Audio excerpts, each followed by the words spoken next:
Salam, peace be upon you. Part 6, The Infinite Zoom, the Language of Reality. We continue exactly where we left the dance.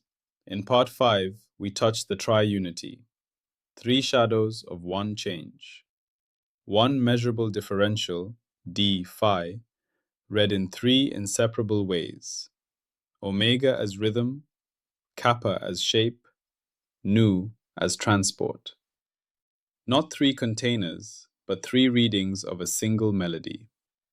Now, Part 6 asks the next unavoidable, breathtaking question. If d phi is readable, then is the change of d phi also readable? And if that change is readable, is the change of that change readable?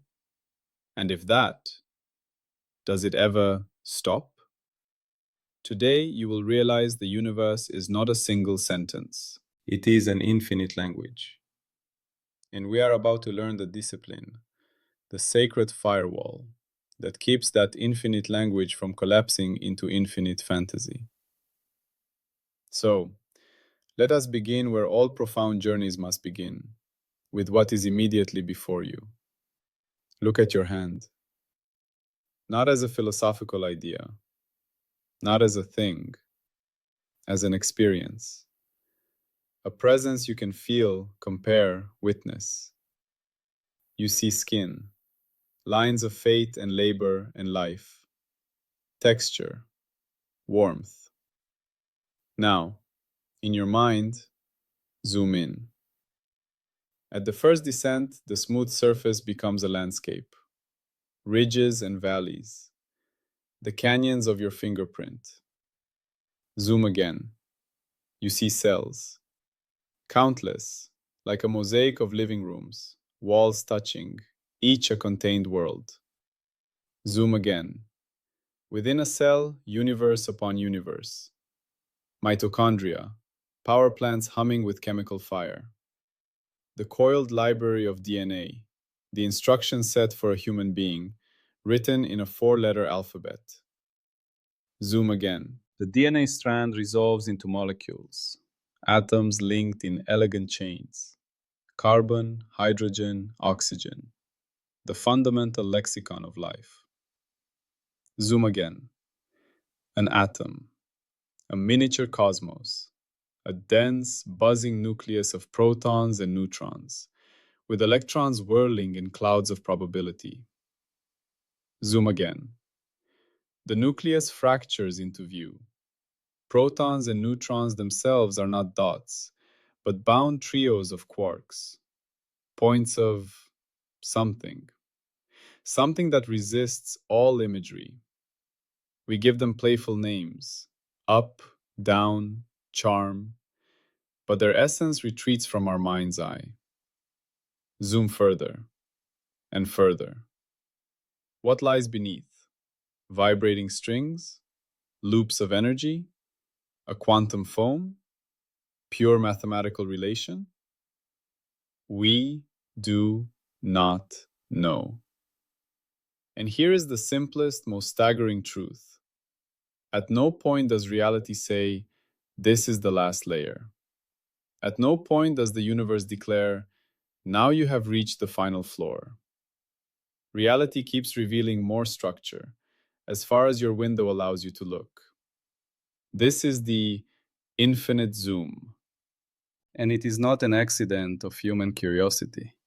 It is a fundamental property of a readable, comparable universe.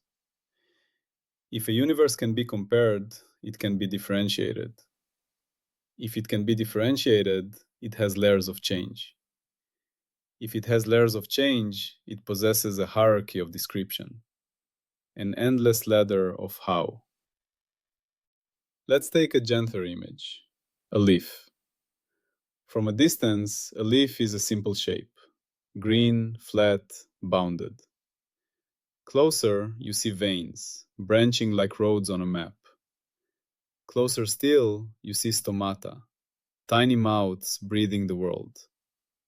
Closer, you find cells, each a walled garden. Closer, you find chloroplasts, tiny sun catchers. Closer, you find molecules, folding into light harvesting machines. Closer, you find atoms, stable rhythms of charge and force. Closer, you find fields, excitations, coherence, and noise. Closer still, and the language changes into something we are still learning to pronounce. The leaf teaches us something sacred. The world is not made of things. It is made of structures within structures, patterns within patterns, and rules that survive the zoom. Holophase translates this intuition into a single, rigorous idea. Phi can be differentiated again, and again, and again. Each differentiation is a new question you can ask reality, if your window is clear enough to hear the answer.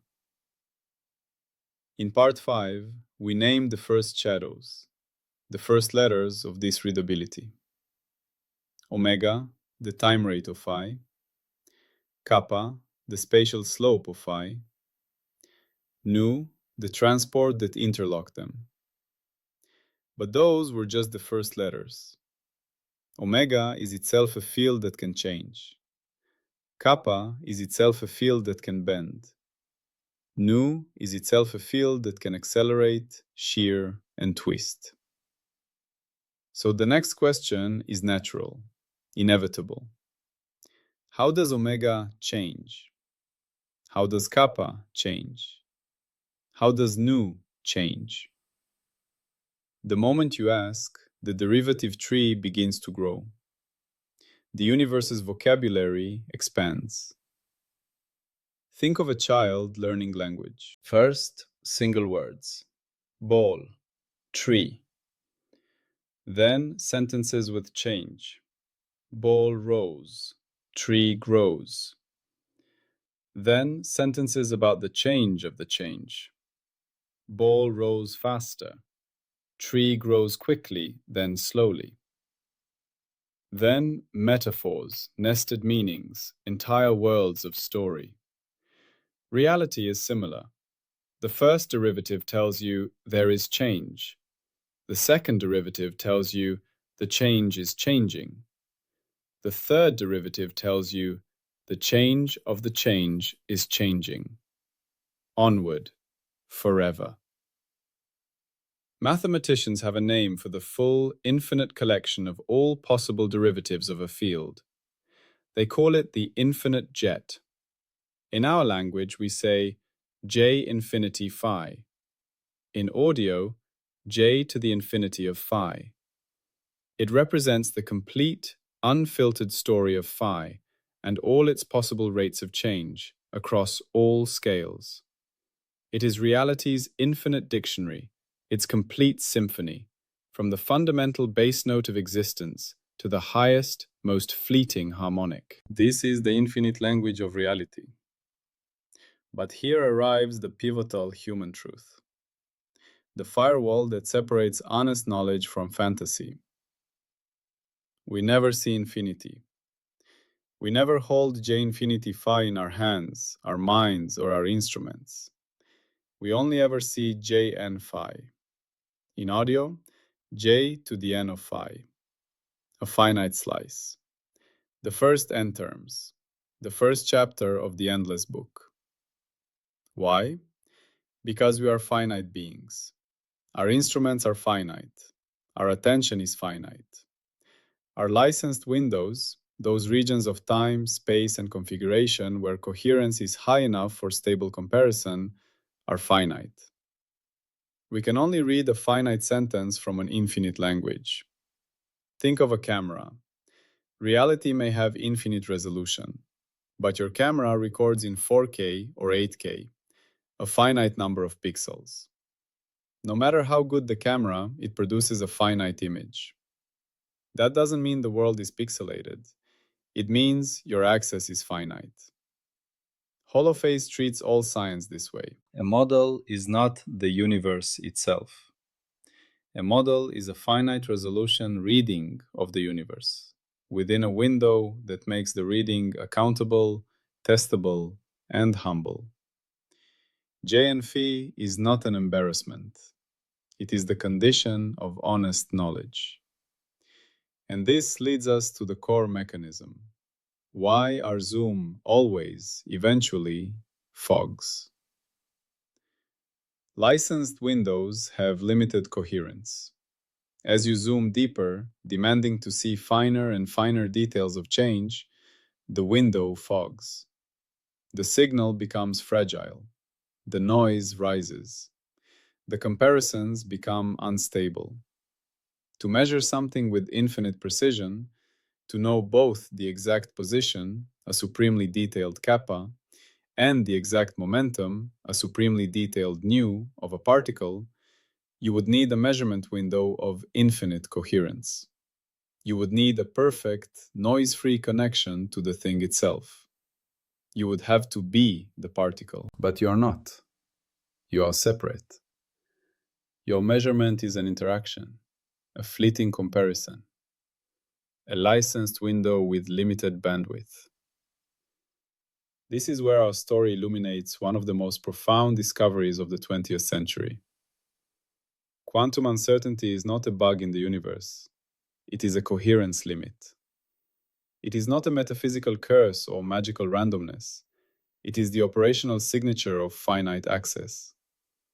When we push measurement to scales where phase coherence cannot be sustained across our window, our estimates hit a wall. Our access becomes probabilistic not because the universe is broken, but because the window cannot support a sharper claim. Heisenberg's uncertainty principle is the mathematical expression of this. It is the universe saying, you can only read so many letters from the infinite page at once. Your fierce focus on one word blurs the others. The fog is not a mistake. The fog is part of the measurement grammar. This brings us to a practical, powerful truth. Each licensed window has a coherence-limited ceiling. A maximum order of derivative, a maximum n, that you can reliably read. Why? Because higher derivatives are more sensitive. The first derivative is like measuring slope. The second is measuring curvature. The third is measuring how the curvature changes. Each step magnifies noise. Each step demands more information, more stability, more coherence.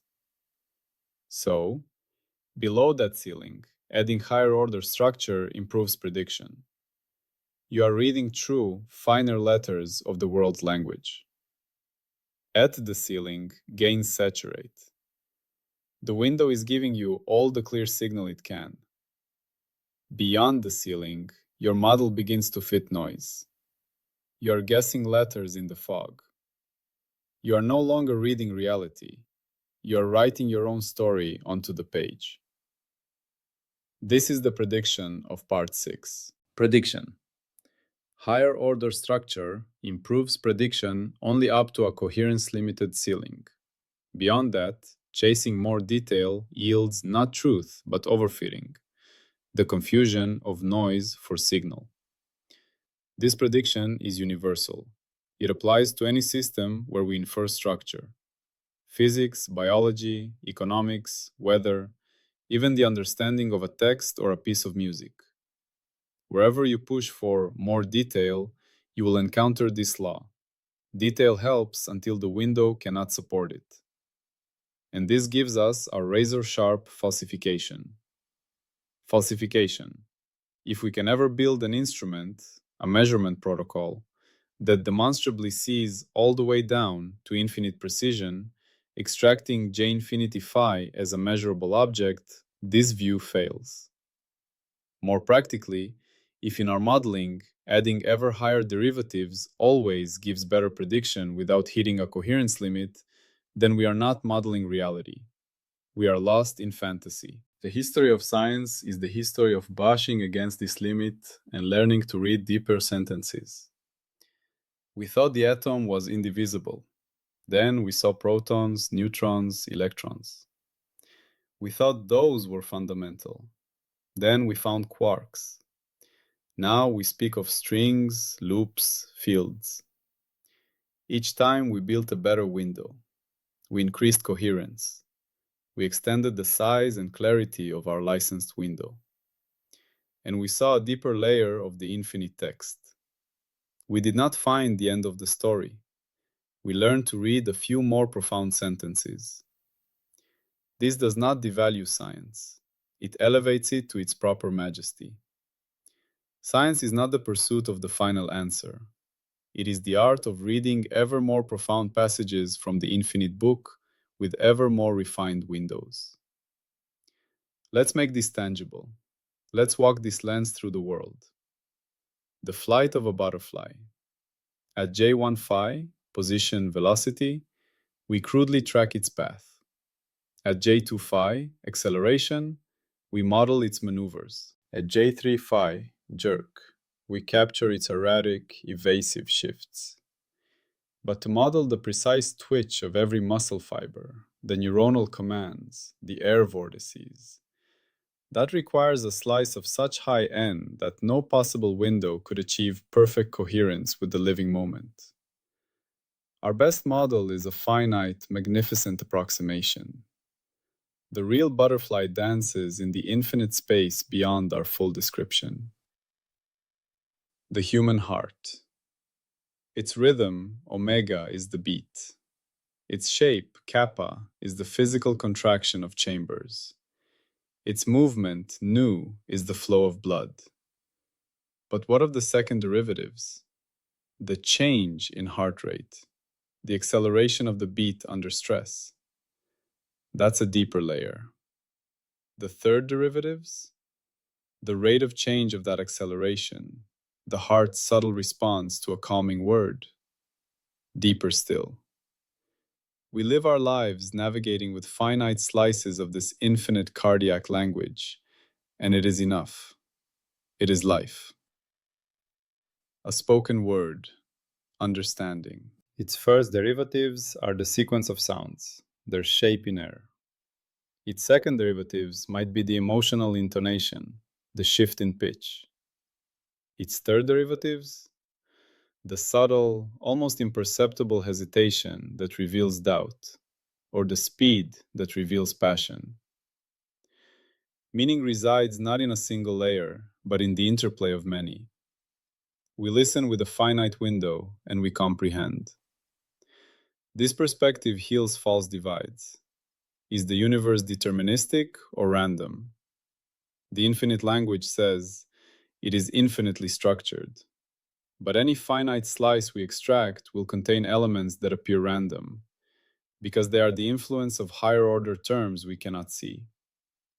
Randomness is often just infinite depth bleeding into our finite view. Is reductionism true? Yes, in that everything is built from simpler patterns. But no, in that, there is no final, simplest layer to reduce to. Reductionism is a journey downward, not a destination. True understanding comes from seeing the coherence between layers, not from reducing one to the layer below. So, what do you, the listener, take from this descent into the infinite? You take a new humility, paired with a new, unshakable awe. You carry the mantra, infinite depth, finite access. This is not a lament, it is a liberation. It means the world will never become boring. There will always be a deeper mystery, a further horizon. The sense of wonder a child feels examining a ladybug is the correct, permanent relationship to have with all of existence. You are that child. The universe is an endlessly surprising ladybug. It means you can seize the frantic search for a theory of everything in the sense of a final, closing equation. Instead, seek the theory of infinite coherence, the understanding of how the finite slices we can perceive connect, resonate, and create the stable, beautiful, chaotic world we inhabit. You are a finite being, reading a finite sentence from an infinite book. But what a sentence it is! It contains galaxies and sonnets, heartbeats and hurricanes. It contains the hand you looked at when we began, in all its miraculous, layered complexity. It contains the very awareness with which you are hearing these words. You are not outside the book, analyzing it. You are a phrase within it, reading yourself into being. The firewall in practice. How to read the infinite language. Now let's get practical. How do we, as finite beings, navigate this infinite depth without getting lost? Holophase offers a discipline, a recipe for honest reading. First, define your window. State the scope. What is the time span, the spatial region, the instrument? What is your required coherence threshold? Be explicit. A measurement without a defined window is a claim without a home. Second, reconstruct the lowest order jet. Estimate omega and kappa, the first shadows. Calculate their inherent uncertainty. This is your foundational sentence. Third, test parity. Use a different method, a different instrument path, to estimate the same thing. If they agree within declared error, your reading has strength. It is likely not an artifact of your particular lens. Fourth, climb one rung. Estimate the next derivative, the second order changes. Carry your uncertainty forward meticulously. Does this new layer improve your ability to predict something new on data you did not use to build the model? Fifth, stop when gains saturate. When the improvement in prediction flattens within your error bars, you have hit the coherence limited ceiling for that window. To push further is to enter the fog. Have the discipline to stop. Sixth, perform a counterworld test. Scramble your data. Phase randomize it. Do something that should destroy the higher order structure you claim to see. Run your same analysis. If the structure survives in the scrambled noise, it is not from the world, it is from your method. This is the ultimate honesty check. This is the firewall way to read an infinite language with finite access. It is how we climb the derivative tree without falling into the fantasy forest. The two infinities. It is crucial to distinguish two kinds of infinity in this story. One is the universe's descriptive infinity. The fact that patterns can be differentiated, that zoom reveals more structure without a known final floor. This infinity is a property of the territory. It is earned. It is what we measure. The other is the mind's creative infinity. The human capacity to invent explanations, narratives, and models forever. This infinity is a property of the mapmaker. It is free, untethered, and limitless. The entire purpose of Holophase, the reason for the licensed window, the coherence ceiling, the falsification test, is to prevent the second infinity from impersonating the first. The universe's infinity is constrained by the discipline of comparison. The mind's infinity is constrained by nothing but imagination. We must never confuse the two. The dangers on the path. On this journey, there are two equal and opposite cliffs. On one side, depth denial, the stance that says, I will only accept what is obvious to my current window. This makes a person stubborn, a civilization blind. It mistakes the current sentence for the whole language. It is the voice that says, atoms are a fantasy. If I can't see it, it isn't real. On the other side, depth addiction, the intoxication that says, I will always go deeper and deeper and deeper, even when the window is pure fog. This makes a person delirious, a civilization delusional. It mistakes the mind's infinite creativity for the universe's depth. It is the voice that builds magnificent castles of theory upon foundations of noise. Holophase is the narrow, disciplined bridge between these cliffs. It permits, no, it celebrates infinite deepening. but it demands that each step be purchased with the hard currency of coherence, calibration, uncertainty accounting, and the ever-present possibility of being wrong. What you carry from part 6. Let me compress the heartbeat of this entire part for you to carry. Reality has infinite descriptive depth. Mathematicians name the full tower J infinity phi. But we never see infinity. We read finite slices, J n phi. N is limited by the coherence inside our licensed windows. Quantum uncertainty is not a flaw. It is the signature of a coherence limit at the edge of a window. Higher derivatives improve prediction only up to a coherence-limited ceiling. Beyond that ceiling lies overfitting, the territory of fantasy. Therefore, we climb the derivative tree only when the window pays for the climb. And we have the courage to stop when the fog rolls in. Your mantra? Infinite depth, finite access. This is the dignity of honest knowledge. It is not smallness. It is the very thing that makes truth shareable, testable, and real. If we could see infinity without limits, knowledge would become private revelation. Science would collapse into mysticism. Our finite access is what allows us to say we. It is the foundation of a shared reality. The handoff to part 7, where the infinite language counts. Now, a final mystery arises, leading us to our next step. If phi is cyclic, if it wraps around a circle, and if we have this infinite language of derivatives, then something astonishing becomes unavoidable. When you take a journey where phi goes around a full loop and returns to itself, something remarkable happens. The total change around that loop is not a blur. It can be counted. In the simplest terms, the integral of d phi around a closed loop equals 2 pi times an integer, 2 pi times n. Go around, come back.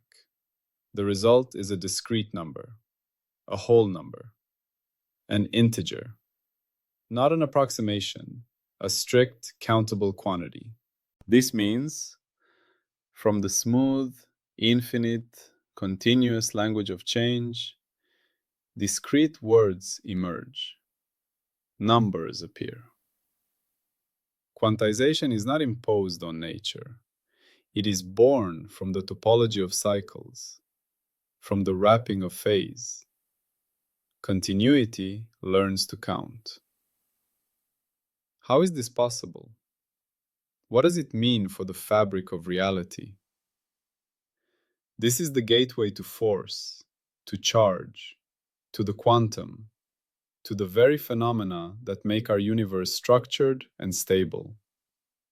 This is where we are going next. Part 7. The birth of the integer, where cycles create counts. But until then, rest in this revelation. When you look at your hand now, see it not as a solid thing, but as a nexus of infinite layers, a momentary coherence of countless derivative stories. A finite, beautiful reading of the infinite text. When you are faced with a problem of overwhelming complexity, remember, you only need a slice deep enough for your purpose. Find the level of description that brings coherence. When you marvel at a piece of art, or the night sky, or the eyes of someone you love, know that your awe is the appropriate response. You're glimpsing through your finite window a flicker of the infinite. And when you feel small in the face of the universe's vastness, know this. You are the universe's way of reading a part of itself. You are a unique, precious, finite window onto the infinite. A single, conscious derivative in an endless, beautiful equation. Walk in peace. Read the world with wonder and with disciplined humility.